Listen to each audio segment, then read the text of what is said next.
Well, guys, thank you for coming today on a Thursday evening to hear. This is Ardal Loh-Gronager. He is a founding partner of Loh-Gronager Partners. And he's a wealth of experience, ex-Goldman Sachs, ex-Morgan Stanley, I believe, and now running his own fund. It's kind of like the Warren Buffett Investment Partnership Fund. I'm sure he's a lot to tell you. Can you give him a round of applause, please? So I'll just reiterate that warm introduction there and say thank you so much for taking time out of your Thursday evening to come and listen to me.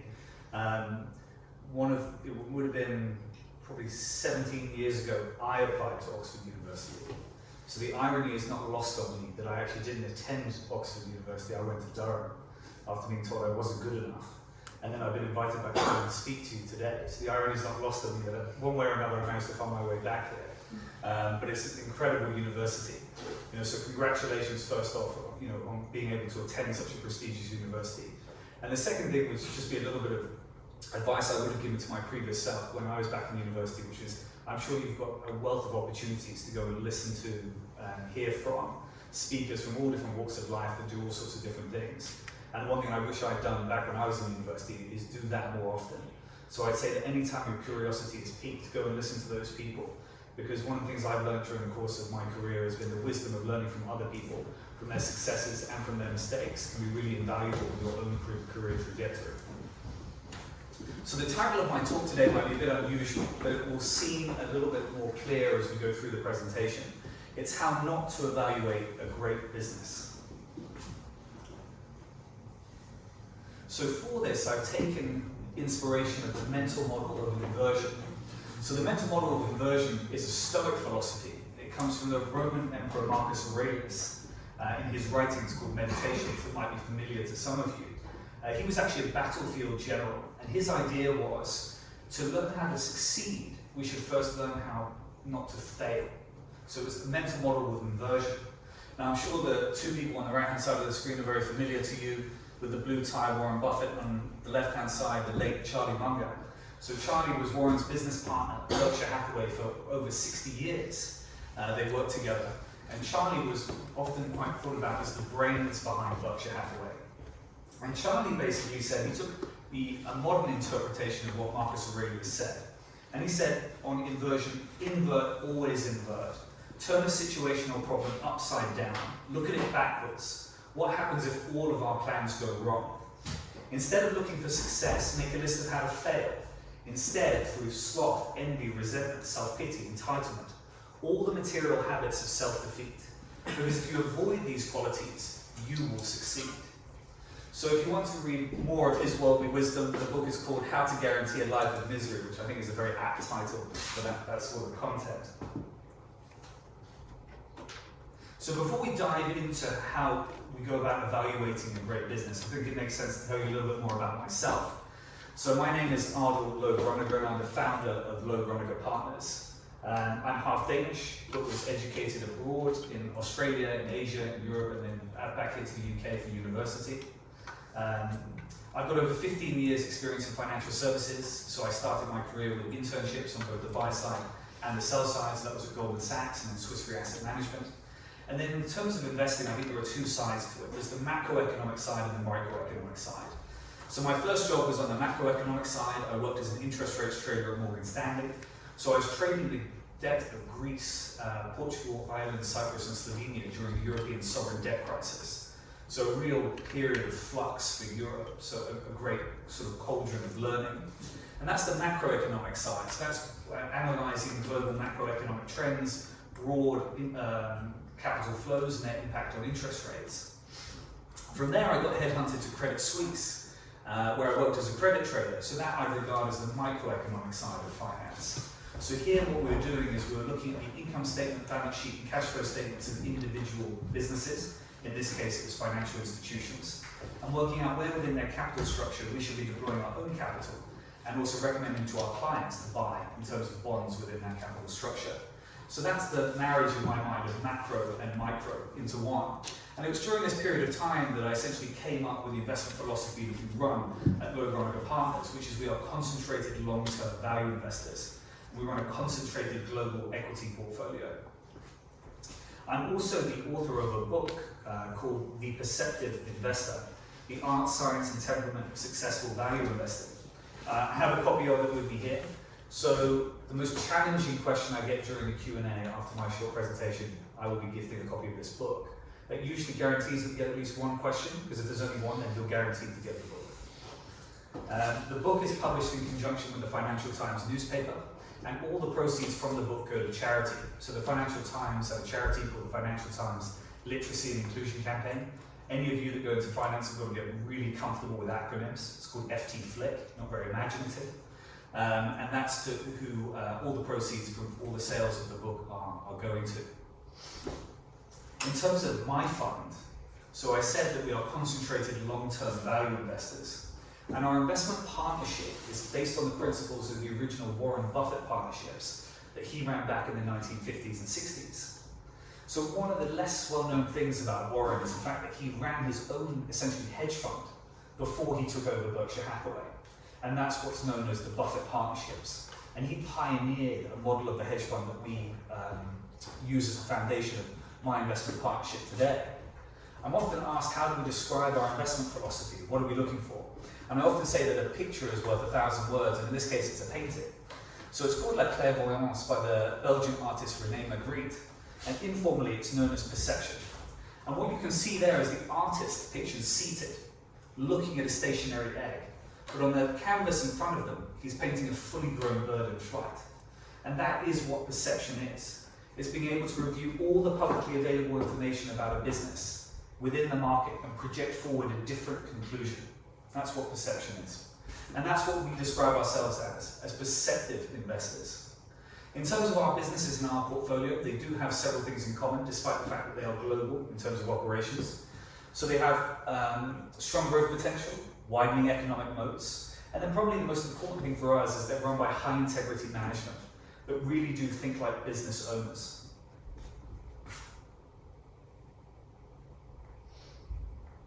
I'm going to give you a short overview of what a hedge fund is, for those of you that aren't familiar, before we launch into the rest of the presentation. But essentially the term comes from Alfred Winslow Jones from late 1940s, and he started what was first termed a hedged fund. And the reason why that was because he went long the basket of stocks, he bought them, and against that he sold a basket of stocks short. So it was described as a hedged fund. And although today there's a plethora of different investment strategies, the structure of the original hedge funds remains the same, where you have the investors that pool their assets under a hedge fund manager, and he then invests that in a portfolio of assets to achieve a specified rate of return that he has basically pledged to his investors. In terms of the hedge fund industry itself, it consists of about 10,000 hedge funds at any one time. They manage roughly $4 trillion of assets globally. But one really interesting fact about the hedge fund business is the fact that the average hedge fund is only in business for 4 years. So I want you to think about that as we go through the presentation, and maybe we'll discuss during the Q&A why that would be the case. In terms of investment strategies, there's an enormous amount of different investment strategies that have come from that original Alfred Winslow Jones equity long-short model. We've got everything from merger arbitrage to global macro, and then to what we do, which is equity long only. So what I would like to do is I'm going to show you briefly the investment process that we use at my fund, so you can understand where in this presentation we're going to be discussing. So this is the investment process. I think the best way to look at it is the diagram on the right-hand side. So some people often go to me, oh, your funnel is upside down. Well, we're bottoms-up stock pickers. We're really interested in the individual business itself. And that's why the largest part of the funnel is at the bottom. And there are 3 steps to our investment process, broadly speaking. The first is sourcing the investment ideas. How do we find great investments? The second is how do we evaluate them? And that's the section that we're going to be concentrating on today. And the third and final part is the investment decision. Do we want to buy, sell, or hold this investment? Within the evaluation part of the process, there are 3 steps. The first is the circle of competence test. We do not buy anything if we do not fully understand it. It's as simple as that, and that's the circle of competence test. The second and third parts are the quantitative and qualitative analysis, and they're designed to test the margin of safety around the business, i.e. what discount to its intrinsic value do we think we can buy this business for? And that is what traditional value investing is. It's trying to buy assets for less than their intrinsic value or what we believe their worth will be at any point in the future. So with that, we're going to now evaluate how not to evaluate a great business. And I've got 4 rules for you that we'll go through today. So the first will be, don't define your circle of competence. What do I mean by circle of competence? I mean the business you're looking at has to have an understandable business model. It has to have an identifiable moat around it, something that protects that business from competition. It's got to have, in my opinion, local and international comparables. You want a business where you can look at a benchmark of peers and assess that this business is exceptional compared to, or doing something different from what the rest of the businesses in that marketplace are doing. And the final one, which I think is very important but often overlooked, is it needs to have straightforward accounts. In my opinion, there's no point in looking at businesses that have overly complex financial statements. That might sound strange coming from someone that worked in corporate credit at one point, for banks. Banks have the most complex capital structures of pretty much any business. They have the most convoluted accounts, hundreds of pages of notes of the accounts. And that's why I can definitely tell you, I don't think there is a CEO today of a bank that really understands what that business owns, because they're so complex. And therefore, I think one of the keys to successful investing is simplicity. So circle of competence is, do I understand this business? What I'd like to do is I'm going to walk you through an actual business. So I haven't actually done this before to an audience. I'm going to talk to you about and explain to you how I would evaluate this particular business. We don't own it in our portfolio, but I have looked at it before. But this is definitely not investment advice. Not recommending that you go and buy this business afterwards. So the company is called Ginebra San Miguel. So Ginebra is Spanish for gin, for those of you that are not Spanish speakers. It was founded in 1902 as a single distillery in Manila, the capital of the Philippines. And today it's the second largest alcohol supplier within the Philippines. It's 3rd generation founder and operated. The CEO himself is worth $3.5 billion and owns 20% of the business. That's an extraordinary sum of money in an emerging market like the Philippines. It's the world's largest gin producer by volume and the market leader in the domestic liquor market. So when it comes to circle of competence, I'd immediately be asking alcoholic beverages, something I can understand, distribution model, production model, things I can understand. What does the market look like? So here on the right-hand side, I think what we define this as is an oligopolistic market structure. So what you've got is you've got San Miguel at the top, and what I've got there is the market share. And what you can see is from 2018 to 2024, it's managed to increase its market share at the expense of its 2 biggest competitors. And what you can see there is it has roughly half the market. Its 2 competitors split the rest. Then if you look down to the categories of alcohol here, spirits, gin, dark rum and brandy, you can see at the very bottom there the compounded annual growth rate, sort of 5-year running. And you can see that spirits overall in the Philippines have been growing about 5%. But what we're interested here is gin. So gin has been growing at just under 9% compounded annually. So it's clearly got a very strong growth potential here in a very large market. Within the circle of competence then, given that we've identified a business here in the Philippines, it makes sense to understand the Philippines a little bit more broadly. So in terms of the country, it's one of the fastest growing in Asia with a roughly 5.5% GDP growth rate, annualized. Population of 115 million. It's an interesting statistic. So it's the 14th largest country in the world. And then for us, if we're thinking about liquor, we want to know what the average age of the population is. So the average age there is 26.1 years old. And we'll come back to why that's important in a moment. GDP per capita of about $4,000 US, so clearly a lot of room for growth. In terms of the actual government itself, President Ferdinand Marcos Jr. very focused on increasing the growth rate of the country over time. The inflation rate is about 3%, has been falling, and that's allowed the central bank to begin cutting rates. So broadly speaking, we'd say the macro economy is in a reasonable state. And the final one here, per capita alcohol consumption. So this comes a little bit back to the age point before. The alcohol consumption at 6 litres per individual per year is about the same as China, but half that of the UK. So there's room for growth there. The peak drinking age in the Western world is about 34 years old.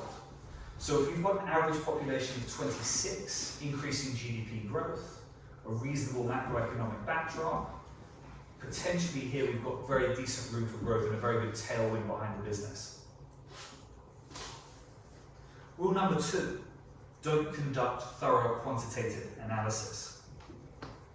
Quantitative analysis is very important because we really do need to understand the numbers behind any business. So this is analysing the income statement, balance sheet and cash flow statements of any business we're looking at. I studied accounting and finance at university. Accounting is the language of business. It's very, very important to have a grasp of the numbers. That being said though, at my investment partnership and from my experience, I've learned that we don't want to put too much weight on the quantitative analysis. And the reason for that is we're all using exactly the same numbers. So it's quite hard to have a differentiated insight using just the numbers about the business. Within the quantitative analysis, I've put here the main things that we look at and the order in which I think they're most important. So as a value investor like myself, we look at risk in a singular lens. And that singular lens is permanent loss of capital. The share price going up and down doesn't concern me in the slightest in the short term. What concerns me is the chance of me losing my capital that I invest in this business. The number one reason why a business goes bankrupt is because it has debt and it can't afford to pay the interest payments. And I'd argue pretty much any bankruptcy is to do with that. Therefore, debt is pretty much the first thing we look at when we're analysing a business. What's the capital structure of the business? How much debt does it have? Does it require debt to have a good return on equity or return on capital employed? So here the good news was that Ginebra has no debt, very, very little, has short-term cash financing facilities, so that we definitely passes muster. And what debt there is currency match, so that's also really important. It's not just the absolute volume of debt the company has, it's not just the structure of that debt, it's also whether it matches the revenues within which the currency earns. A lot of countries can get in problems there with balance and payments deficits. Companies can very much do the same. The second then is the moat around the business. What's there to protect this business? How do we evaluate that? How do we know that this is a great business? So here I like to look at margins. So there's a few margins listed here, gross, operating and net. I'd say operating is probably the one that I look at closest depending on the business. But here what you can see is the business has a strong gross margin of 25%, operating margin of 14%, and net margin of roughly 12%. So what we're seeing there is that there's not enormous gaps between them. And that tells us something about the moat around the business. What we would also be looking at is what is the 5-year trend of those. Margins tend to be very sticky. So if you see a downward trend in margins, it's definitely a cause for concern. We want to see flat to increasing. If you see margins increasing over time, that clearly means this business has pricing power, which is something that we really like. Especially in an inflationary environment, we want to be owning shares in businesses that can increase the price of their products at least in line with inflation, so that the company, as the shareholders of the company, we're retaining our earnings power. Next is returns. If you own shares in a business, the return that you're going to get if you own those shares for a long period of time is exactly the same as the return the business is making on the capital that it's got invested. It's very unlikely that a business that invests at capital at 5% returns, that the share price will return anything other than 5% or around that over a long period of time. So therefore the returns on capital employed, returns on invested capital, returns on equity are really important metrics for us to be looking at. So here what you can see is the return on equity is 35%, return on capital employed is even higher at 45%, and return on invested capital is even higher again at 71%. So this is a business that's able to use capital very efficiently within the business, and every dollar they're investing, they're making a significant return on that dollar. That's important to us. Next is growth. So growth here, if we invest in a business that has very high returns on invested capital, but doesn't have the potential for growth, so the only thing they can really do with that capital is to return it to us as shareholders. Now that's a positive and a negative. The issue with that is the fact that if I'm giving you back money every year, you have to find something else to do with it. And that sounds like it's a nice problem to have, but the whole point of trying to identify an exceptional business, a truly exceptional business, is probably a business that's able to reinvest the capital that it makes into even more high compounding engines within that business. So that's what we're really looking for. So growth then is important. And what you can see here is that the 10-year growth rate for Ginebra is 16% for revenue, and it's got a 20% 10-year growth rate in net income. Capital allocation here, dividend yield. Dividend yield and share buybacks are important. They're ways of the management teams returning capital to shareholders. They might buy back the shares of their own company if they think they're undervalued. So that might be value accretive to us as shareholders. Another method is dividends. So dividends is a double-edged sword in my view. The issue is, as a shareholder, is the fact that you have to pay tax normally at your income tax rate on dividends received. So usually taxation is quite high on dividends. And that's why you see in the US in particular, people prefer to do share buybacks. 5% dividend yield, I'd say, is very strong. This is probably also indicative of the fact that this company is making more capital, more net income every year than it can reinvest in the business. There's only so many gin distilleries they can build. There is only so much of a finite market. And therefore, rather than sit on cash, they'd rather return it to shareholders. And that's a positive. Dividend yield in this case, I think, is part of the risk mitigation strategy of investing in that business. And then here at the end, we've got valuation. So valuation is at the end here because I think it's important to always view the valuation of the business in the perspective of all the other information that you've received. Here you have a business trading on 11 times price to earnings ratio, 1.3 times price to sales, and 3.5 times price to book. Now, every business you need to look at in the context of the market within which it operates, the sector within which it operates, the geography within which it operates, to assess whether you think that the valuation is reasonable. I've proposed here that I think the valuation at 11 times price to earnings, to me, seems on the lower side of things. That's my personal opinion. Reason being that I think when you see a business of this quality with these sort of returns, especially if this business, for example, was located in the US, I think you might see a price to earnings ratio of 3 times, probably about 30, very possible. But that might reference the fact that the Philippine stock market is maybe much more cheaply valued. So just because a business is trading on 11 times PE doesn't tell you very much in and of itself. What do the other businesses in the Philippines trade at? What do the other local Asian distillery or distribution businesses trade at? You need to always look through at those comparables. Rule 3, don't conduct thorough qualitative analysis. So I told you at the beginning when at Loh-Gronager Partners, when we're doing our investment analysis, we're looking at the quantitative first and then the qualitative second. So the qualitative then is the side that we attribute a higher weighting to. And the reason for that is that we can have a differentiated view. This is where we look and we use those powers of perception. We're looking at all of the publicly available information about the business, and we're trying to project forward a different conclusion. So here I summarize what I think are the 3 key business drivers for this business from a qualitative aspect. Obviously, there's a bit of interlap between quantitative and qualitative. But on this side, I've said capital allocation, the owner-operator mindedness of the management team. They invest with an investment time horizon of greater than 5 years. They use cutting-edge distillation processes, they're automating their warehousing, and they have an EV distribution network.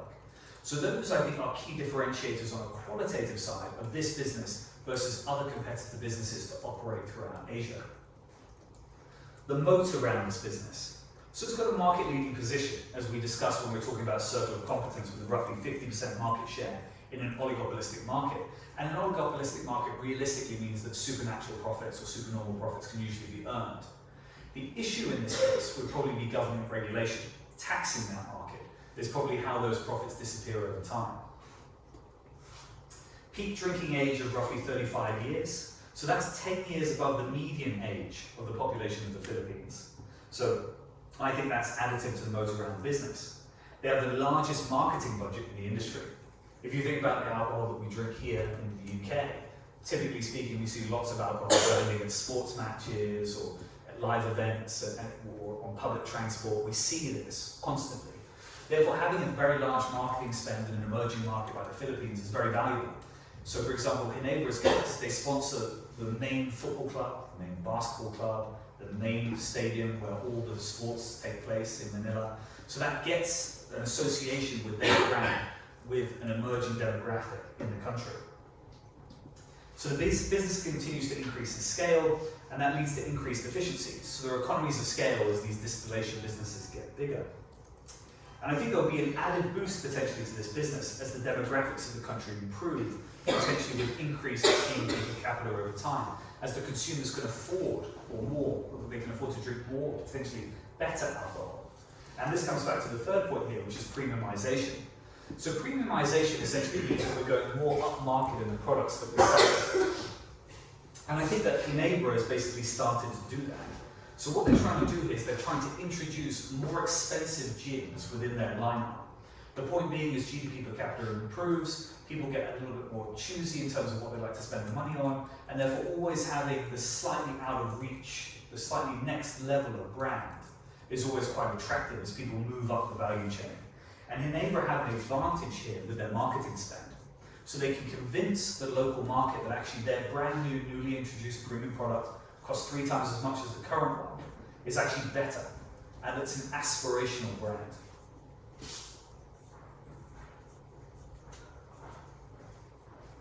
And the final point I put here, rule number 4, is don't conclude with a key risk analysis, which includes your upside. So what do I mean by that? As a value investor, ultimately, once we've done our circle of competence test, once we've evaluated the business on a quantitative side and a qualitative side, we need to form a view. And the view usually comes down to valuation. So valuation includes a lot of different things. And there are lots of ways to come up with a target valuation for a business. So you can have simple models or multi-stage discounted cash flows. You can do multiple analysis, you can do cash flow regression, earnings forecast, dividend discount models. There's a plethora of options available to you. I, however, am very cautious about the usefulness of coming up with a singular price target. So basically doing any of these models and saying, you know what, Enabra is worth exactly $76. I don't think that that's very truthful. What I value is I value the fact that we need to be humble in our investment process. So therefore we have a bull case, the best case scenario. We have a base case, which is what we think is the most realistic outcome. And then we have a bear case. What happens when we're wrong? We therefore have a range of outcomes. And that's what we're showing on the chart here. And we summarize this. Risks always come first. That's one of the things I think about investing. As a value investor, risk first, because upside takes care of itself. So what are the key risks we saw here? Well, in our opinion, owners selling down their stake would be a big red flag for us. One of the reasons why we think this business has been so successful over a period of over 100 years is because of family involvement. So it's now 3rd generation founder, family owner operated. And that's really important. They have real skin in the game. This is a family worth multiple billions of dollars, all of which they're keeping, or the majority of which they're keeping within the business itself. They're investing for the long term. They protect the core management team and allow them to invest for the long term. And that allows them to compound their business at high rates for a longer period of time. Increasing debt unsustainably would be another big red flag to us. This would be a really easy business to add leverage to. It's got relatively consistent cash flows. They'll be getting calls from banks all day long saying, please borrow from us, please borrow from us, we can give you great rates. They have to resist the temptation to do that, because you should only be taking capital if you have a purpose for it. And as we've seen with a 5% dividend yield, it probably means they're already generating excess capital. So they should be returning to shareholders. So if they're over-leveraging this business, that's probably going to be to the long-term detriment of the business. Changing consumer tastes. So this is possible. So a risk here would be that actually as the Philippine market matures, they actually decide they like to drink something else. They actually prefer not to drink gin. They prefer to drink vodka, or they prefer beer. That would be a risk in this case. So consumer tastes changing. And the final one, which I mentioned a little bit before, which is increased government regulation. That's a key one, because if we look at an emerging market like the Philippines and liquor distribution and manufacturers out there, we can look at what's happened in the West, and we can look and try and draw some parallels about it. So alcohol is highly regulated in the West. There are very large taxes. All of you will know as students that the bars here are a little bit cheaper when they're in college because you don't pay some of the taxes that you'd have to pay to go to the pub. So that difference there, it's quite an easy one for a government to look at the revenue of a business like this and be like, you know what, we would like some of that. It doesn't really cause anybody any harm. Taxing what some people might say is not necessarily the best product in the world. It's like taxing cigarettes, taxing alcohol, taxing any of these sorts of things. It's basically trying to make it more of a social good. So that would also be a risk for this business. The Philippine government is running out of money or looking for sources of income, and they just go, you know what, we'll put a liquor tax at 20% on absolutely everything. Probably would reduce demand, given the prices that we're talking about here. In terms of upside, my view was that GSM trades at a circa 50% discount to its intrinsic value. And if you combine that with a continuation of their growth rate, so their 5-year return on capital employed at 21%, that would allow us to achieve 10x on our investment in 10 years. So that's the upside. And that's essentially what I've summarized here on the graph. Again, this is definitely not investment advice. I'm not saying to go and buy this business. I'm just walking you through it as a thought experiment. I want you to understand how, when a business comes through our investment funnel, how I think about it, the order in which I do things, and how we look and think about different businesses. So if I was to summarize then, how not to find a great business, I'd say firstly, don't define your circle of competence. Don't always invest in businesses that sit firmly within your understanding. Second, don't conduct thorough quantitative analysis. Don't evaluate potential investments against rigorous quantitative analysis.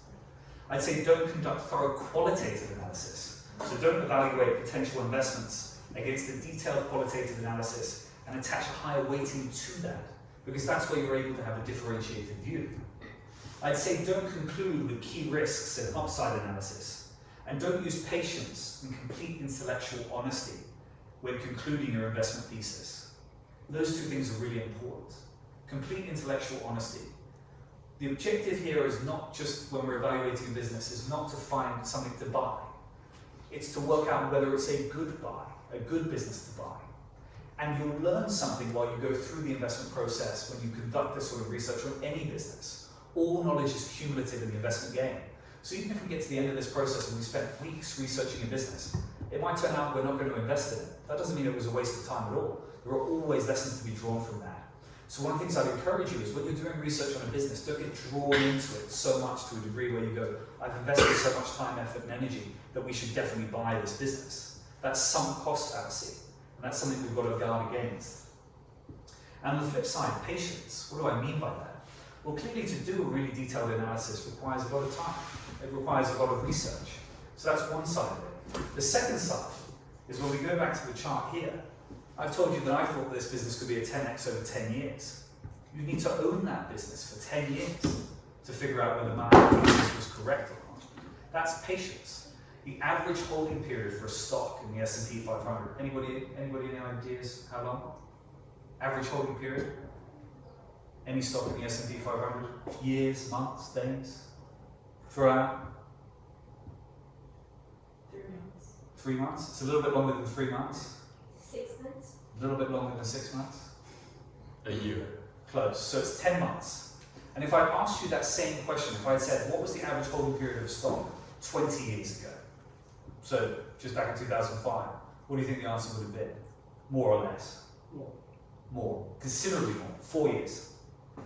So what this shows you, I mean, if you go back 20-year increments in time, in general, the holding periods tend to be longer. Now, there are a few reasons for that, you could argue. So one would be the cost of transacting, much higher back in the day, so you were probably less predisposed to trading. The second one would be general availability of information. There's clearly a lot more information available back in the day than today. And therefore, we're getting encouraged constantly by the news, the media, the availability on your phone of all the information in the world to call for action, always to be doing something, playing with your portfolio, buying and selling. And what I'm saying is, actually, if you want to differentiate yourself in today's market, have a longer investment time horizon. You're competing with way less people. People tend to only care about what are your quarterly returns, what were your this year's returns. How did the business do this year? Oh, it didn't match what we expected. Okay, sell that business then. But the truth is, if you know how businesses work, they don't go up in a straight line. No business goes up in a straight line. My favorite example of that is Amazon. You know, in the year 2000, Amazon had almost, I think it was something like 60x from the IPO. How many of you would have held for the 60x? And then in 2001, the share price fell 95%. Would you have sold? Or would you have bought when it went down 95%? And then if you bought it in 2001, would you have held it through to today, where it's one of the world's most valuable businesses? So if you bought it in 2001 at the low, you'd have made a roughly 30% annualized rate of return. But if you bought it at the high in 2000, you'd still have made a 20% annualized rate of return, which is the same as what Warren Buffett made at Berkshire Hathaway, which is, give or take, some of the best investing that anyone has ever done. It's done 20% for 60 years in a row. So what does that tell you? It requires patience. And what do you think Amazon stock did during that last 25 years? Well, it fell 50% 3 times. How many of you would have held? And that's the point about patience. You have to really understand the business. You don't care about the share price in the short term. You care about the fundamentals underlying the business. If you read Amazon's shareholder letter, so it's a brilliant shareholder letter from 2001, Jeff Bezos wrote an annual letter to shareholders every year. And in 2001, it starts with one word, ouch, exclamation mark. And he's talking about the share price. And the rest of the letter basically talks about the fact that it's totally irrelevant. He's like, Amazon is definitely not 95% worse today than it was last year. In fact, I think it's significantly better. Great buying opportunity. So again, there it's, we care about the fundamentals underlying the business. And it's always a mistake to use the share price as the first indicator of quality. And the final point I've put here, and most importantly, don't remember the famous words from Buffett himself. Your goal as an investor should be simply to purchase at a rational price a part interest in an easily understood business whose earnings are virtually certain to be materially higher 5, 10, and 20 years from now. Over time, you'll find only a few companies that meet those standards. So when you see one that qualifies, you should buy a meaningful amount. And with that, I'll just say thank you very much for your time. And I'm very happy to answer any questions that you might have.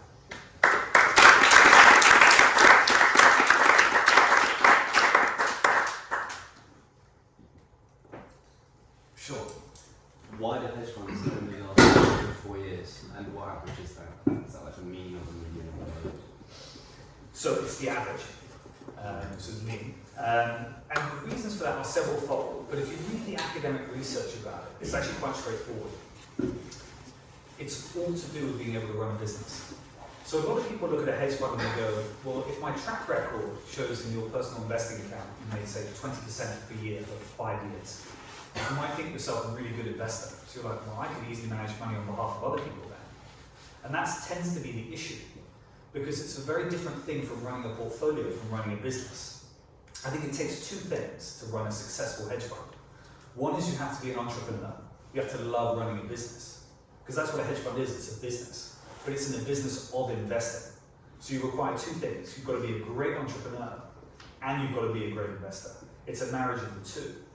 Too many people become fund managers that are only the second. They're good at investing, but they are terrible at running a business. Running a business means hiring people, having an office. It means meeting payroll. It means meeting investors, being able to explain what you do, being able to raise capital. It's really multifaceted. So if you don't love that, you're never going to be able to grow a successful business. You're entirely focused on the portfolio, you have very good returns. Doesn't mean you're going to have a good business. I know a lot of people have very good returns in their individual investing accounts, and they would never manage money for anybody else. Because actually, it's not additive to their investment process. They see running the business as a distraction. For me, I find the entrepreneurial side very, very interesting. I've always been an entrepreneur before I was an investor. And for me, I think running my business, my hedge fund, actually is additive to the returns I have. Because the team that I have around me, the investor base that I have, the access I get to management teams and information generally, are all additive to our investment process. So I come at it from the perspective where I think that running a fund for me means that we have better returns. But for some, actually a significant number of other people, running the fund they think will be a distraction, will be subtracted from their returns. So that's where the 4 years comes from. And I think that that's a really interesting number for like various different reasons. So one is, if you think about the incentives, if you start a hedge fund, you probably know you've only got 4 years to make money. What do? You charge as much as you can possibly get away with, and you swing for the fences. 2 things you do, because you know chances are you're not going to be around in 4 years anyway, so you might as well make as much money as you possibly can. So that's why we are very differentiated as an original Buffett-style partnership. We don't charge a management fee. We only charge a performance fee. And then, like Buffett, we are one of the largest investors in our fund. Why is that important? Well, it basically means that I am never going to put everything on red or everything on black. I need to protect my capital, but I need to compound it at the highest possible rate without putting that capital at risk. And that's why I think that we have a differentiated business model coming from the entrepreneurial side. I don't meet an investor that ever says to me, please charge me a management fee. But I meet a lot of investors who go, oh, that's really interesting. Everybody else charges me one, you don't. I'd like to learn more. So that's a moat around my business, so to speak. And on the portfolio management side, it's having a team around me that's additive to those returns. And I think that's why the turnover in hedge funds is so high. It's actually not due to poor performance. A lot of those people that go out of business have very, very solid performance. But if you can't raise any capital, you can't cover the cost of running, you can't have the fund, you can't have the office, you can't have the employees, you can't do the annual HMRC statements, you can't get regulated by the SEC in the US or the FCA in the UK, you're not going to be in business. So it's a really interesting question, and it's quite a rabbit hole we go down. Thank you. Sure. Is there one particular stock you picked that's maybe gone against the market view that you've seen good returns on that you're particularly proud of? So because I am FCA regulated, I'm not able to give you specific stock recommendations. What I can tell you is I can tell you a stock that we thought was really good and then ended up being a mistake. And I think that that's actually more interesting for you, because I think when we were talking at the beginning, and I was saying you're coming and listening to different people's speak, one of the things I think is always interesting is you ask people what mistakes have you made, because it's much cheaper to learn from other people's mistakes rather than you having to make it yourself. So I'll give you an example of a business in China. So we bought, the company's called Angel Align. They're still in business today. Again, not a stock recommendation. So they are the largest dental aligner business in China. Their main competitor is Invisalign in the Western world. So any of you that have got a clear Perspex retainer or have had one or ever seen one for teeth whitening or to keep your teeth straight, it's exactly the same product. Angel Align in China has a captive market. So the Chinese government does not allow Invisalign into China to compete. So they've got a captive market. One would argue a growing market, because as their GDP per capita goes up, thinking about your appearance becomes more important. Teeth are very, very key. So we thought, okay, so it's got good demographics behind it, potentially interesting, it's an understandable business. You know, if we look at their accounts versus Invisalign, we can make sure all the ratios and margins make sense to us, there's nothing we're not uncertain about, it's a product that's easily understandable, and they had an interesting edge in our eye. They had patents for 3D printing the retainers in the dental and orthodontic practices. So that was interesting, because what that meant was, when you go in for an appointment, rather than waiting weeks after you've had a mold done, they scan your teeth and they print you the dental alignment right then and there. One of the biggest reasons when you look at that industry why they don't make as much money as they should is because you go into the dental practice, the dentist says to you, you should get a retainer. You go, okay, how much is it? He goes, $900. You go, okay. And he goes, but it'll take 4 to 6 weeks. And you go, okay, I'm going to think about it. Much stronger sales palette if he goes, by the way, it's $900 and it'll take 30 seconds and you can have it. And by the way, it'll be life-changing, your teeth are going to be phenomenal. You might go, okay, no, I'll pay now then. Because at the moment you put down a deposit or you started the payment plan, you're locked in. So that's where we thought they had an edge.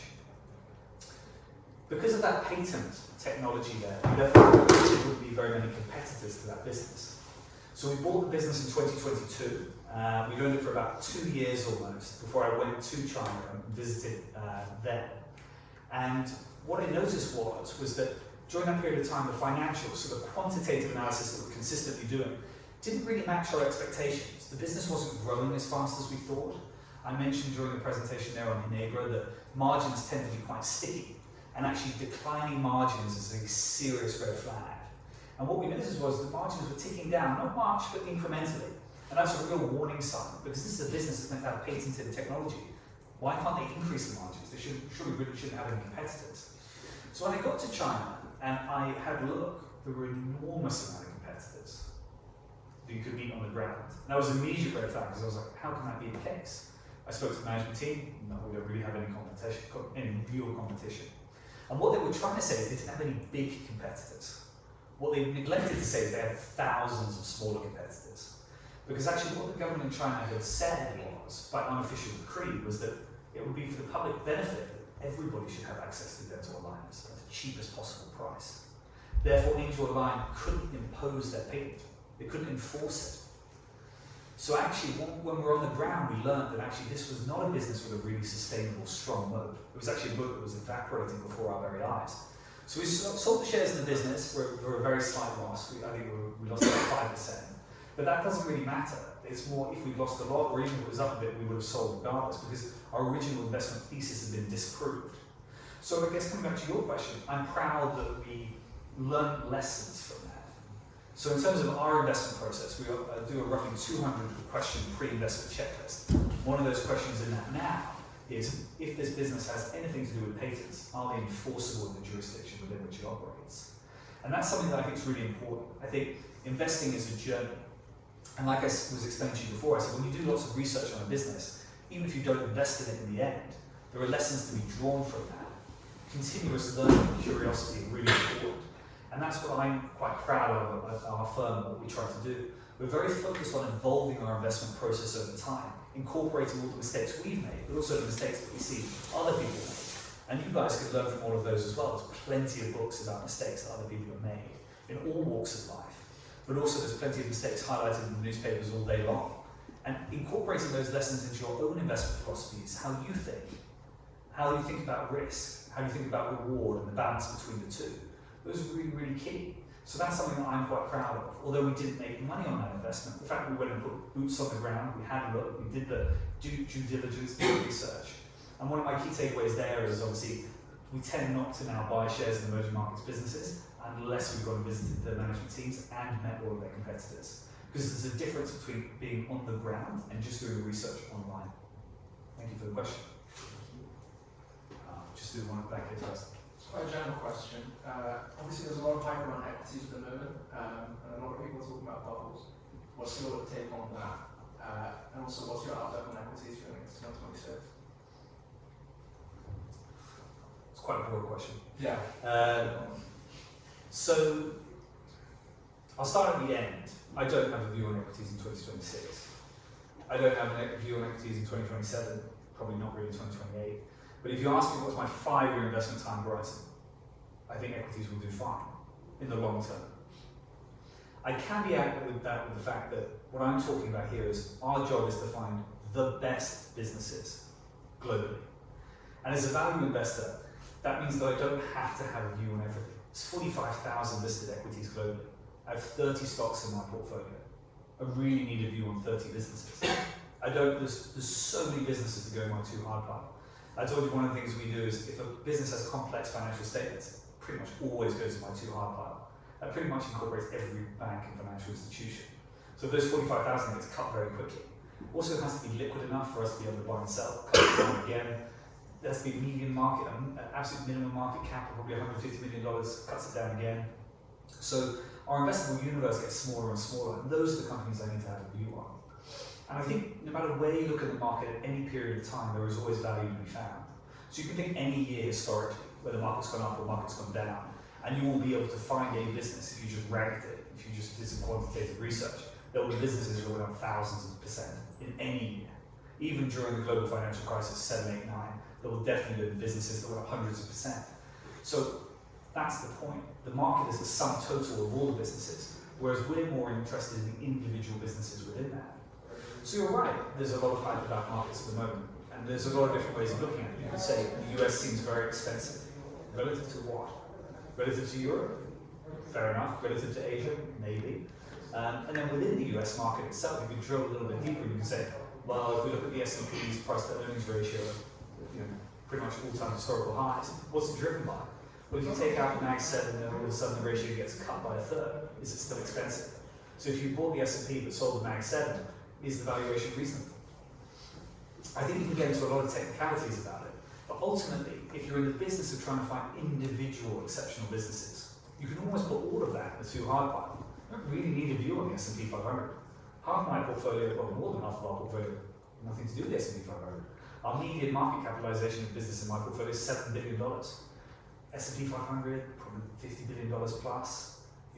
They're very, very different markets. So half our portfolio is developed markets and half is emerging markets.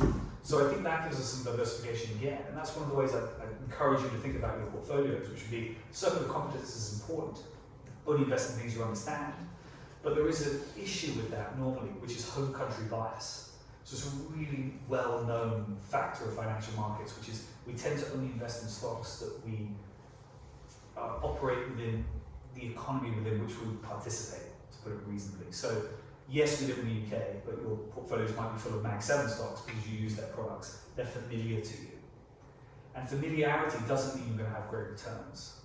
So what I tend to do is I like to go to places where people are not talking about it, or talking about them negatively. So on the flip side, so if we think the US is really expensive, why don't you try and find a market that's really cheap? Turkey. Turkey's an amazing market, in my opinion. We've got businesses there trading way below their liquidation value. And why is that? Well, Turkey's got 60% annualized inflation rate. The currency depreciates by 30% a year. A lot of people think that Erdogan, the president there, is a bit unorthodox when it comes to macroeconomic policy. He thinks that if inflation's high, you should be decreasing interest rates and that'll help. Probably doesn't work. So there's lots of issues with that market from a macro perspective, but even within that market, we can find amazing businesses. So there's one business I found there, orange juice manufacturing business. So think about this, it's almost as simple a business model as you can possibly get. There are farms of orange trees. They pay local labour in Turkish lira to pick the oranges, and they press them. They then put that orange juice concentrate into cartons and export almost all of it to Europe. The Europeans pay for it in euros. So think about that for a second. So you've got a business whose costs are in lira, and I told you the currency depreciates by roughly 30% a year. Inflation is 60%. So as long as they don't increase the costs, increase their wages that they're paying their labourers by 60%, their net margins getting bigger and bigger. And they're getting paid in euros, which become a third more valuable every year. So as long as they're not repatriating the currency into lira, this business is getting 30% more profitable, even if it produces exactly the same amount of orange juice every year. So that's an example where you can find exceptional businesses in really, really tough geographies. If you read any newspaper headlines, they'll always tell you Turkey's a terrible place, don't invest there, terrible macro. We're like, that's totally fine, we don't care. What we care about are what are the individual businesses within that market, what's the diamond in the rough? Where can we find a business that's really, really appropriately valued for the risks that are incorporated in that? Appreciate the question. Sure.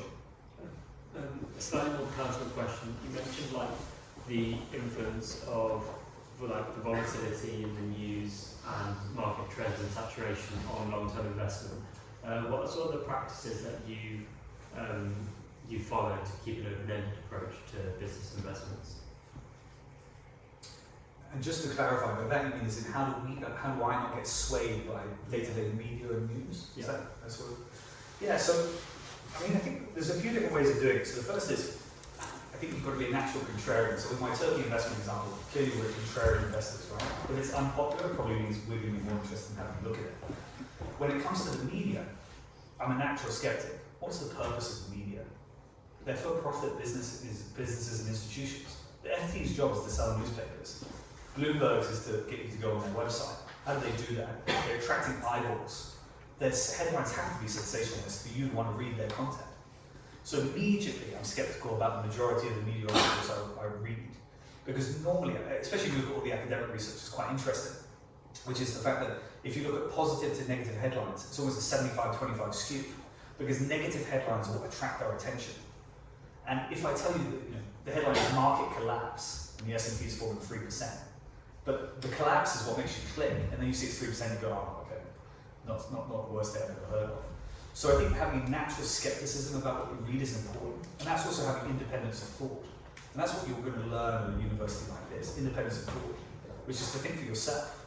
There's loads of information about absolutely everything on any subject you can possibly imagine in this world. But what's your view about it when you've reviewed all of that information? And I think that comes full circle back to the title of the book, which is The Perceptive Investor.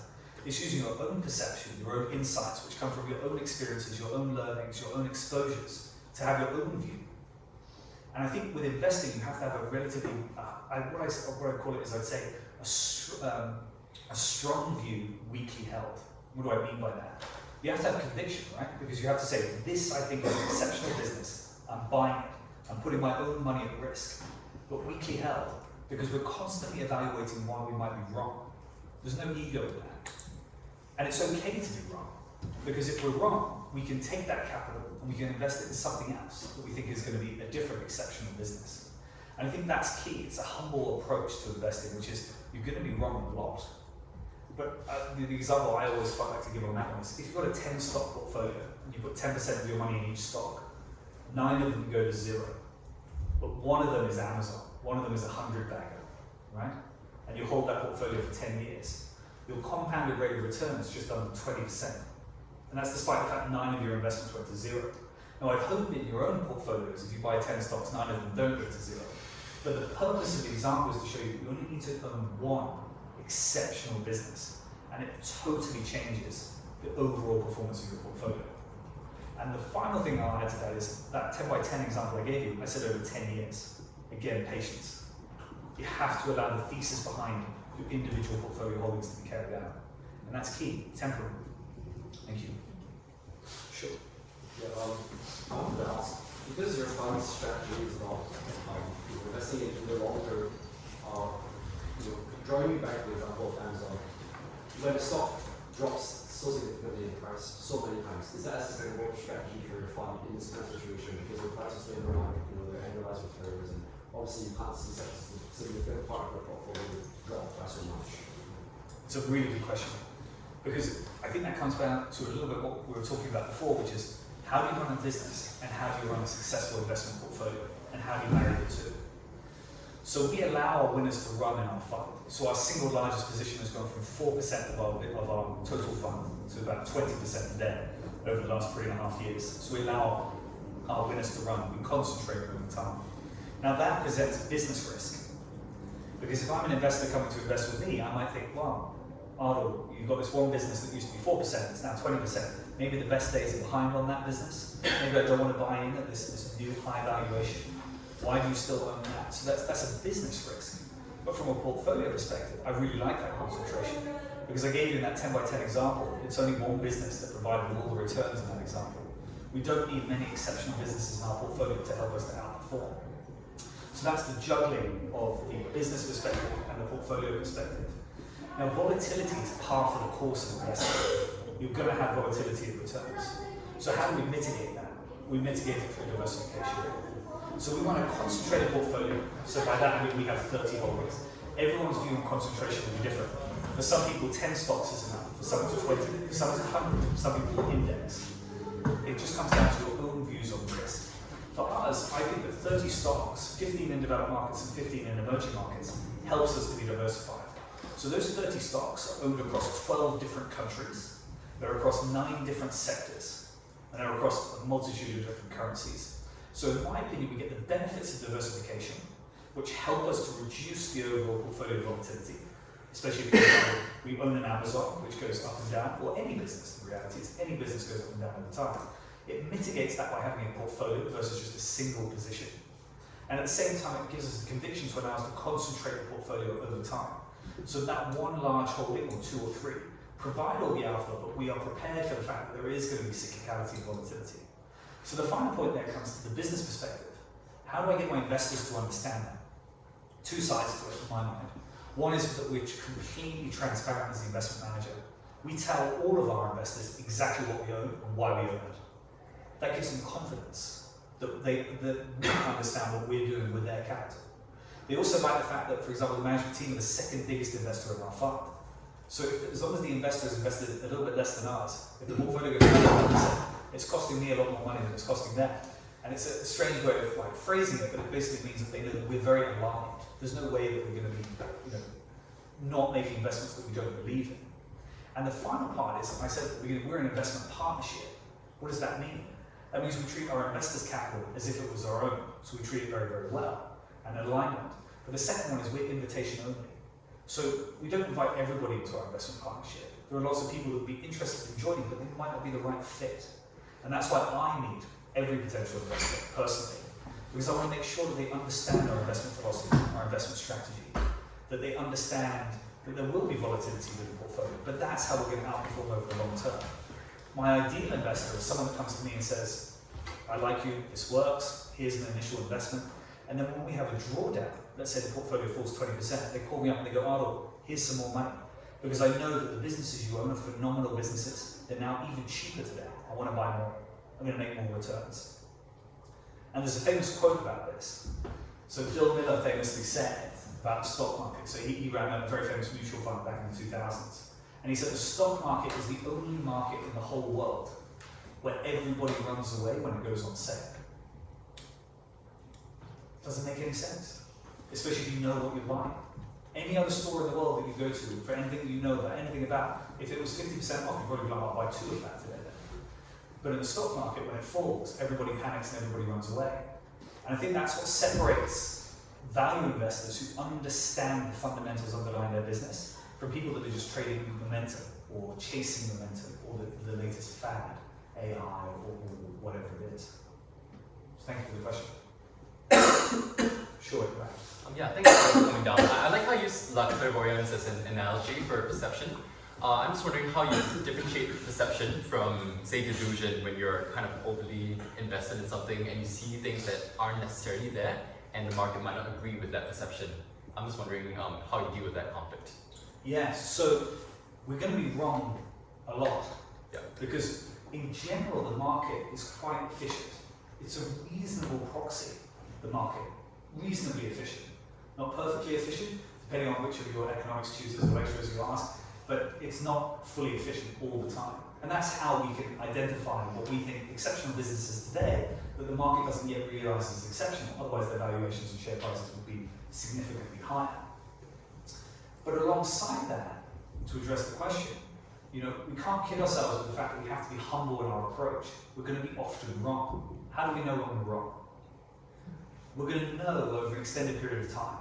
Because either the quantitative and qualitative analysis we've done about the business is going to be proved correct when we get the latest annual report on the quantitative analysis, or qualitative data comes out from competitors or the management team of the business we bought shares in that validates what we put in our investment thesis. So that would be a tick. So we know it's going in the right direction. If that doesn't happen, then there's a very good chance that we're wrong. And that's why we're constantly evaluating the 30 businesses in our portfolio against all the metrics in our investment thesis. Any new information that comes out, we're like, the first question we ask is, what's the share price done? So for example, a lot of people are very focused on quarterly earnings, and they go, the first thing you'll ask is, if I say Google's earnings per share are expected to be $50, and they've come in at 55, you go, share price must have gone up there. Not quite how I think about it. I think about it the other way around. Share price is relatively irrelevant to me. What I care about is what are the fundamentals of the business done relative to my personal expectations. So that's the first thing. The second thing is the fact that the market itself will tell us whether we're right or wrong. Because if our thesis is that we've been able to identify an exceptional business today that the market doesn't yet recognise, and our investment time horizon is a minimum of 5 years, in 5 years' time then the share price should be significantly higher. If it's not, then clearly we've made a mistake somewhere within our investment thesis. Now if we can't identify why, that's one thing. But for us, 5 years is a hard cutoff. So if a business has flatlined, if a business has declined, if a business has not increased as much as we thought it would, for a variety of different reasons, at some point you have to cut the losses. And for us, we have a hard cutoff for 5 years. Now, different investors have different things. So Ben Graham, who taught Warren Buffett how to invest, his view was 3 years. So he said, if the business hasn't done what you expect in 3 years, cut it. Warren himself said for him it's about 4 years, for us it's 5. It really comes down to personal preference. But usually it would be unusual for you to own a business for 5 years and it to either not prove or disprove your investment thesis, because it's very unlikely that it just moves to this flat line. There's usually going to be some volatility. There's going to be some news that either pardon me, gives you more conviction in your investment thesis or less. But my final point on it would be it's about being humble. We allow the market to tell us whether we're right or wrong. And I think that's important. And therefore, if we sell a business, even if I think it's exceptional, so if I've got all the conviction about it, but after 5 years it hasn't gone anywhere, I have to sell. We have a second rule to that, which is I'm not going to buy it for 12 months.